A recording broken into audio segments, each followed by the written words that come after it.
why your family won't change for you. In case we haven't met yet, I'm Jess.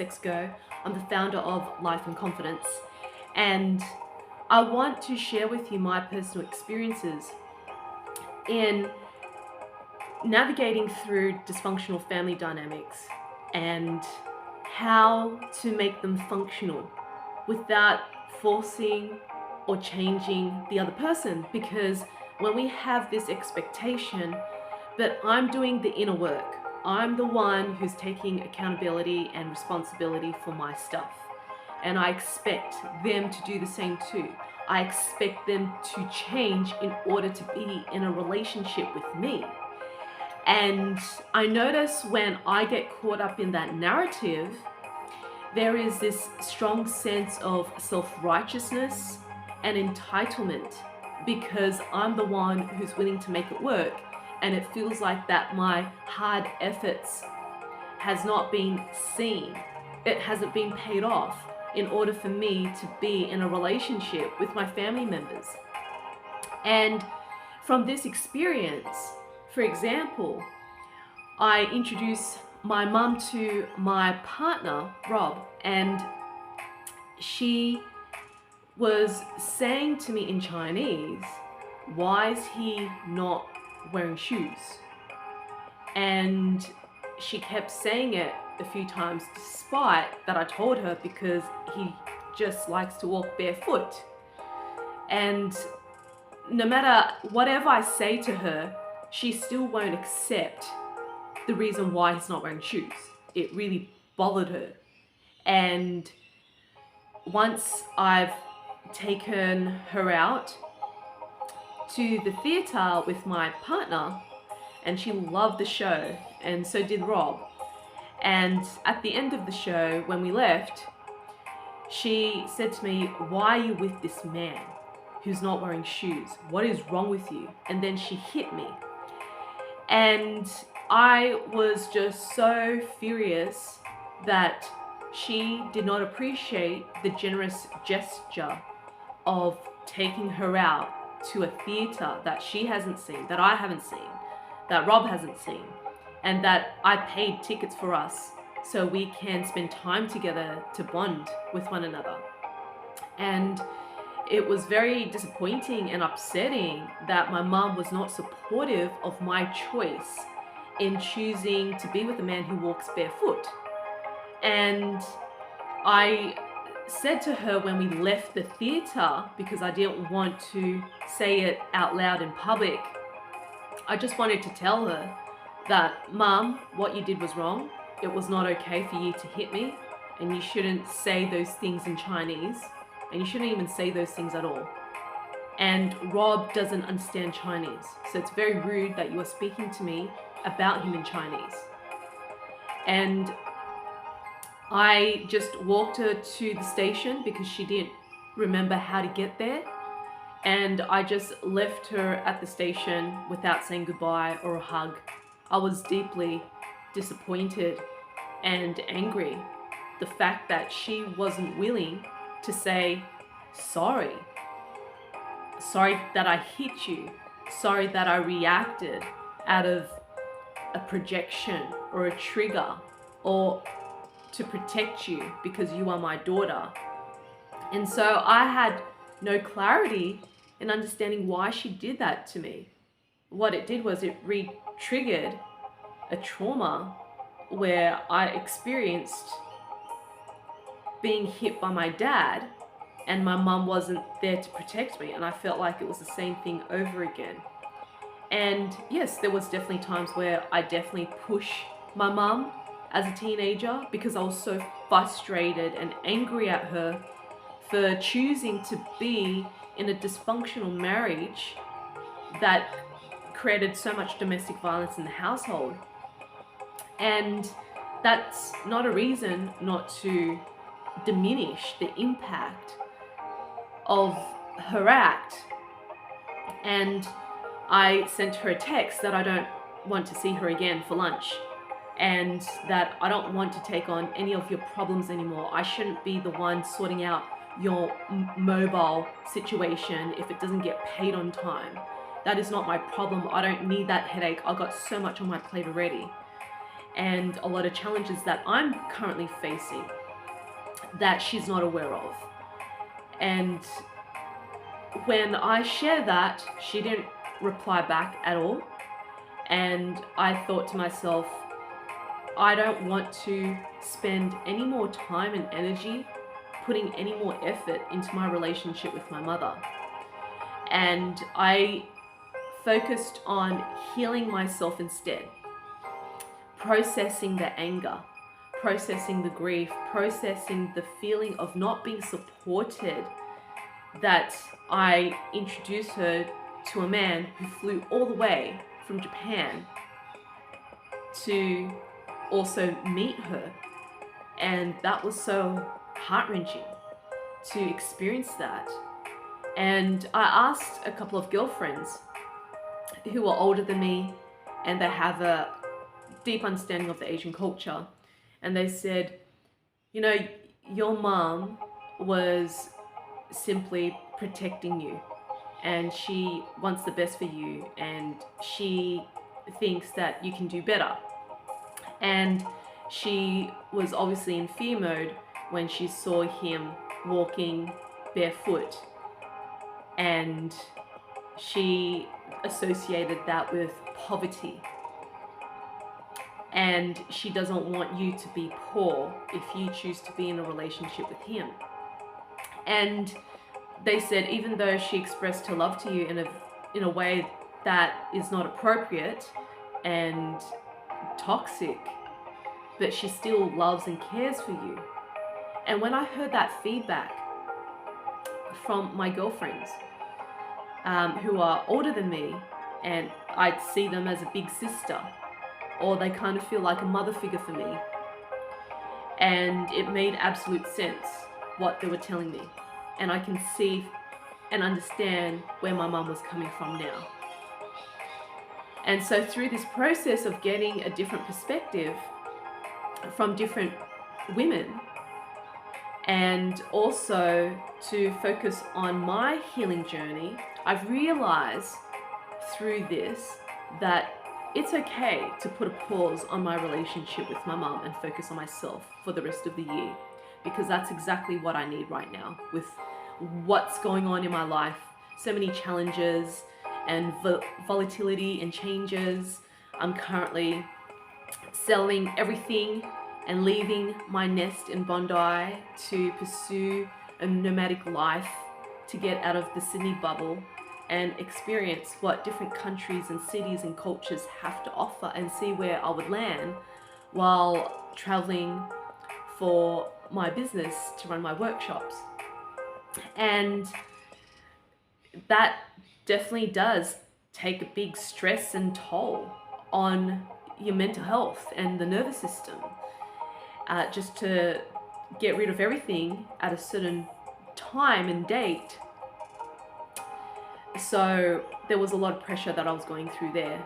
And there's also other things, personal things, that has been showing up for me that has really challenged my self-esteem and my self-worth. And it has been quite a beautiful experience, because it has shown me where I need to set boundaries and be a lot more clearer and direct in my communication, which I appreciate the lessons that has showed up for me, which may appear like a bad or triggering experience, but really this is what I needed to learn and to experience to better myself.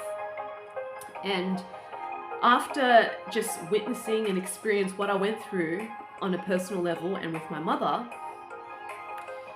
that the lesson that I got from this is that no matter how much work and healing I do on myself, the reality is my mum will never change. And you will hear it from so many self-development and esoteric speakers that things change, people change, right? And so my approach to this is that people will organically change when they are ready to change, and they won't change for you. They will change because they are in the brink of a breakdown and they are forced to change. That's the reason why people change. And I know from my personal experience, that is the reason why I changed, because of all of these patterns and behaviors and toxicity that was playing out within myself that I normalized had to change. And I've put myself in a difficult situation that forced me to change and forced me to invest in my healing path, my self-development journey, and my spiritual growth. And I'm still investing in that because I highly value what that offers to me and how I can be a better person.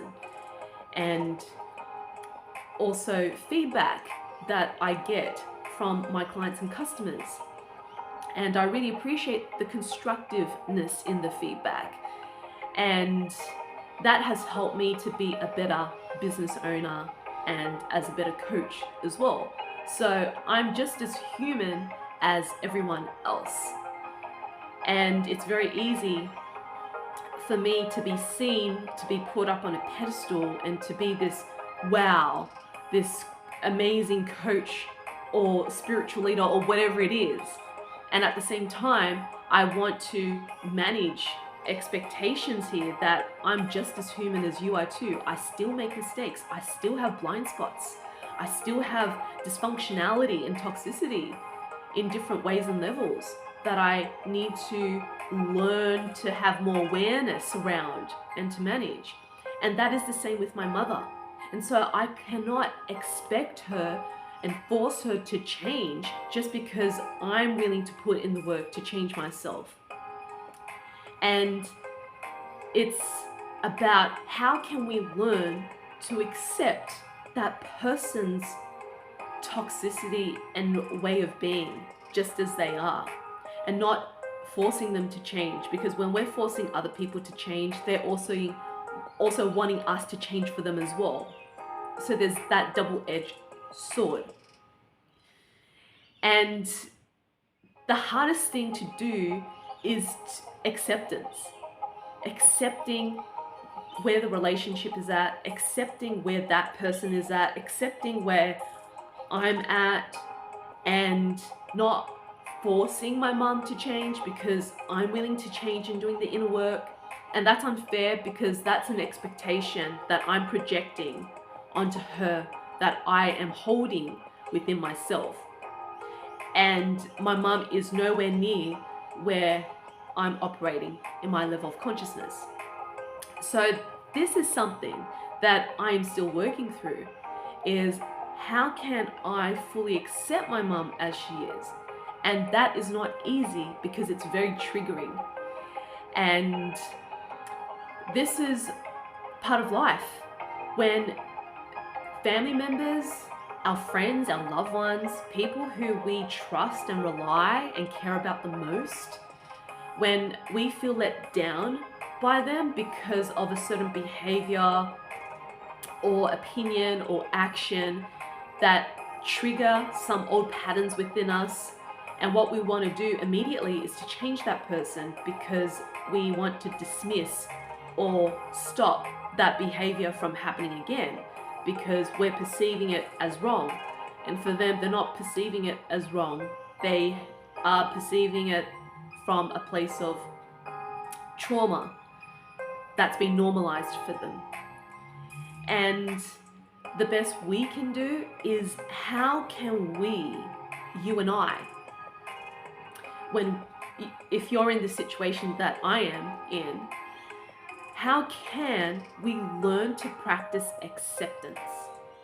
Acceptance for where they're at. And it's easy to logically say that, but we need to actually feel that in our heart. And so we need to practice, okay, these are the things that I don't like about this person. But also, where do I see that within myself? And where do I behave that within myself? And we can operate in an extreme way or a subtle way in the behaviors that we see in others, because we're not able to see that behavior if we're not able to see that within ourselves. We also need to see them in a neutral perspective by reframing that person. Okay, I can see a lot of these qualities that I don't like. Where's the qualities that I do like about this person?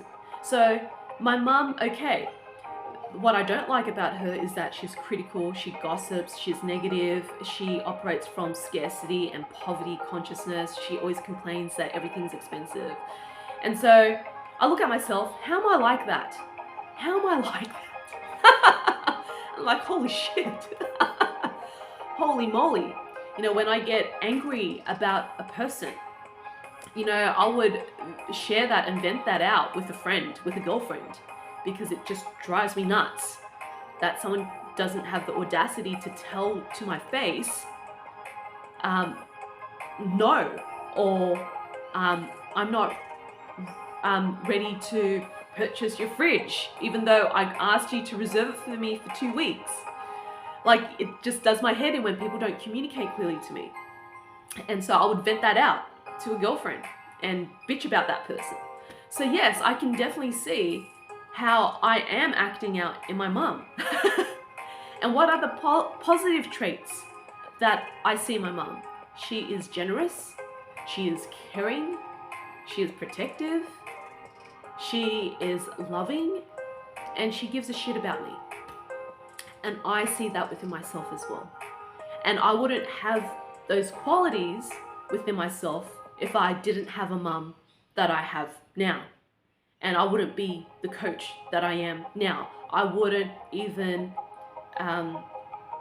consider, you know, being a trauma coach in childhood abuse if it wasn't for the traumas that I've experienced with my mum. And I wouldn't be a person where I can truly do this work for others if it wasn't for the positive traits of my mother that I have within myself. And so right now, I'm in a point of neutral with my mum by focusing on my internal work. And once things have settled with me, finally living that nomadic life and getting out of my nest in Bondi, I would be in a much more better mindset to then engage with her. But I feel I need more time before I do that when I come back to Sydney at the end of the year also.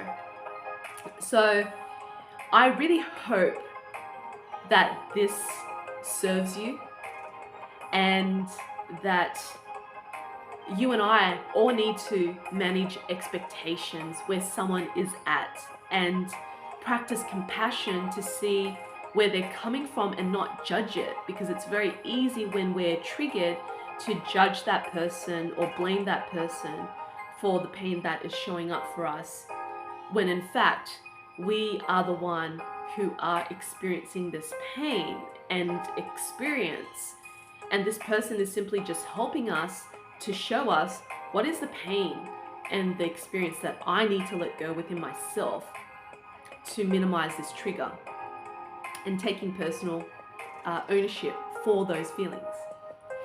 So if you got something out of this video, please subscribe to my YouTube channel, give this video a like and comment below what you got out of it, and share it with your loved ones so more people can receive this message that can raise their consciousness and awareness what's showing up for them. And if you feel called to dive deeper into this sort of work, I am running my workshops in Sydney, Adelaide, Tokyo, and London. My conscious relationship workshops, how we can process our projections and transferences from our family members into our current relationship and past lovers that hasn't been resolved, and how we can heal and integrate from the wounded masculine and the wounded feminine, as well as practicing conscious communication, especially when we're triggered, and also integrating this experience through a healing love chamber. So if you feel called to book your spot, or if you like to book a free clarity call to see if this is right for you, and if you need to be on a payment plan, please click on the link below. And I am also running my Transforming Trauma 2-day workshops in Adelaide, Tokyo and London. So if you are ready to dive deep in clearing, releasing trauma through your ancestral line, your childhood upbringing, your past life, as well as experiencing family constellations to start shifting the dynamics, the energetic dynamics, and bringing healing into your family dynamic, and body work to release emotions and trauma from your physical body, and my light language transmissions and sound therapy and tuning forks and so much more. So if you're up for this experience where you are ready to change your life, please book a ticket below. And again, you're welcome to book a free clarity call to see if this is right for you, or if you do require a payment plan, which I'm happy to create for you with your situation. And if you are like, oh Jess, these workshops are quite full on, or it's too much, and you want a taster of my work before diving into my workshops, I would recommend that you book yourself in for my full moon inner child healing circle via Zoom, and you can click on the link below to learn more, and you can book a spot there. And the full moon inner child healing circle, I will only take 10 people maximum on the Zoom call, where I'll share the astrological updates for the month ahead, the full moon, and guiding you into a quantum meditation, and I'll speak light language to start healing the fragments of the different versions of your inner child that requires healing.